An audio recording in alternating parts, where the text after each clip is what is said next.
ഹരിയോം കൽക്കിരൂപികളായിരിക്കുന്ന എല്ലാ നാരായണന്മാർക്കും NSK ബ്രഹ്മഗീത പാഠത്തിലേക്ക് സ്വാഗതം. ഞാൻ നിങ്ങളുടെ സ്വന്തം ഷീല അയ്യപ്പൻ. ഇന്ന് നമ്മൾ ബ്രഹ്മഗീതയുടെ 19ാമത്തെ പാഠമാണ് പഠിക്കാൻ പോകുന്നത്. ഇത് അസുരപുരാണം 6 ഇന്നലെ നമ്മൾ അസുരപുരാണം 5 പഠിച്ചത്. അവിടെ നമ്മൾ മഹാബലിയും വാമനും പിന്നെ പരശുരാമനും എന്നുള്ള ടോപ്പിക്കാണ് പഠിച്ചത്. ഇന്ന് നമ്മൾ പഠിക്കാൻ പോകുന്ന ടോപ്പിക്കിന്റെ പേര് അസുരന്മാർ ലങ്കയിൽ എന്നാണ്.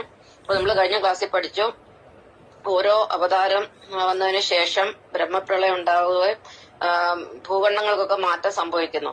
അങ്ങനെയാണ് സൗത്ത് ഇന്ത്യയിൽ അതായത് ദ്രാവിഡവർത്തത്തിൽ നിന്നും കുമാരിഖണ്ഡ പ്രത്യക്ഷമാവുകയും ശ്രീലങ്ക പ്രത്യേകം രൂപീകരിക്കപ്പെടുകയൊക്കെ ചെയ്യുന്നത്.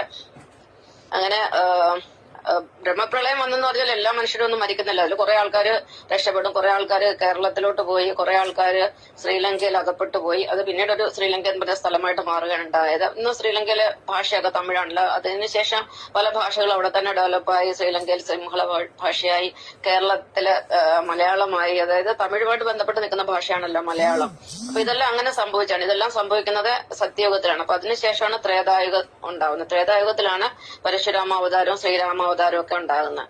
പണ്ട് തൊട്ട് ദ്രാവിഡന്മാരും ആര്യന്മാരും തമ്മിൽ ഒരിക്കലും ചേരത്തില്ല. ഇവർ ബദ്ധശത്രുക്കളാണ്. ഇന്നും അങ്ങനെ തന്നെയാണ്. നമുക്കറിയാലോ, തമിഴ്നാട്ടിലെ മുഖ്യമന്ത്രിയായ സ്റ്റാലിനും അദ്ദേഹത്തിന്റെ മകൻ ഉദയനിധി സ്റ്റാലിനും ഒക്കെ ഇപ്പോഴും സനാതന ധർമ്മത്തെ അവഹേളിക്കുന്നതും സനാതന ധർമ്മികൾ എന്ന് പറഞ്ഞാല് കൊതുക് പോലെയാണെന്നും കീടങ്ങൾ പോലെയാണെന്നൊക്കെ പറയാറുണ്ട്. അപ്പൊ അവർ ഇന്നും സനാതന ധർമ്മത്തിന്റെ ശത്രുക്കളാണ്.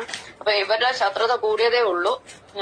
ഇതിന്റെ പ്രധാന കാരണം ഈ വാമനാവതാരമാണ്. വാമനാവതാരത്തോടുകൂടി അവർ ദേവന്മാരെ ഒത്തിരി വെറുക്കാൻ തുടങ്ങി. തന്നെയല്ല, അതുപോലെ വിഷ്ണു ഭഗവാനെ വാമനാണ് മഹാബലിയെ ചവിട്ടി പാതാളത്തിൽ താഴ്ത്തിയത്. അതുകൊണ്ട് ഇവർക്ക് ഭഗവാൻ വിഷ്ണുവിനോടും ദേവന്മാരോടും ഭയങ്കര വെറുപ്പ് കൂടി വരികയാണ് ചെയ്തത്.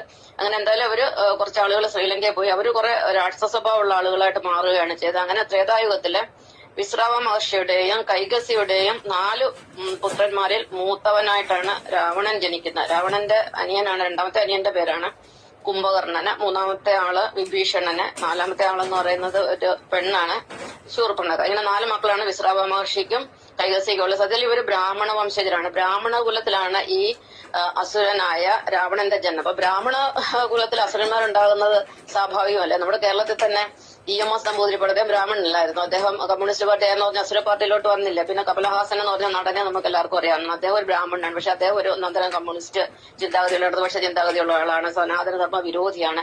പിന്നെ കമ്മ്യൂണിസ്റ്റ് പാർട്ടിയുടെ ഈ അടുത്ത കാലത്ത് മരിച്ച ഒരു ജനറൽ സെക്രട്ടറി, ദേശീയ നേതാവോ സെക്രട്ടറി ആരുണ്ടായ സീതാറാം യെച്ചൂരി, അദ്ദേഹം ആരാണ്? അദ്ദേഹം ഒരു ബ്രാഹ്മണനായിരുന്നു. അദ്ദേഹം താഴോട്ട് ഇറങ്ങി വന്ന അസുരന്മാരുടെ കൂടെ കൂടി. അപ്പൊ ഇത് പണ്ടും ഉള്ളതാണ്, ഇപ്പോഴും ഉള്ളതാണ്.